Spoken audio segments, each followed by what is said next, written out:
When law enforcement use deadly force in Maine, the actions are put under a microscope.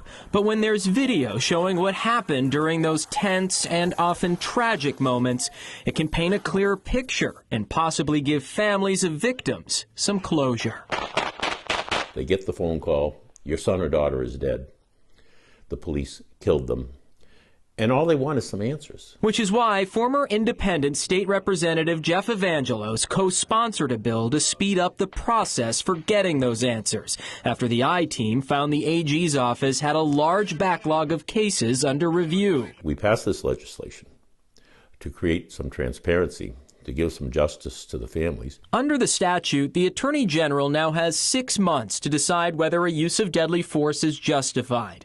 They also have 30 days to decide if video showing what happened during a police shooting should be released to the public.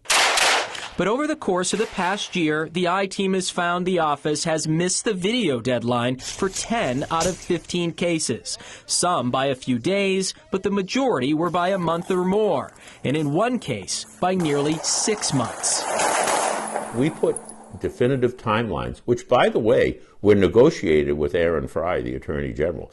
We negotiated with him on these timelines, and he signed off on them. When the I-Team interviewed Attorney General Aaron Fry not long after the law took effect in 2021, he acknowledged it would bring more transparency. Well, with this new law, that's what we're moving towards, right? The public and you and others are going to be seeing this video more frequently and very soon. But when we asked the AG's office why they've been routinely missing the video release deadline, a spokesperson for Fry wrote in a statement, "The OAG takes seriously its obligations under FOA, especially as it relates to the release of information pertaining to police-involved shootings.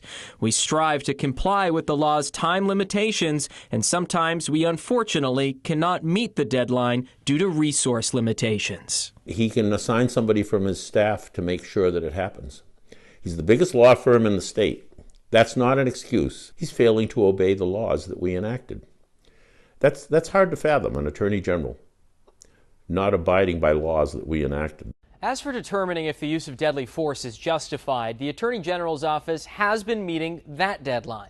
We did ask for an interview to discuss the limitations the office is facing and what other resources it might need in order to better comply with the video part of that law, but they declined. For the I-Team, I'm Dan Lamparello.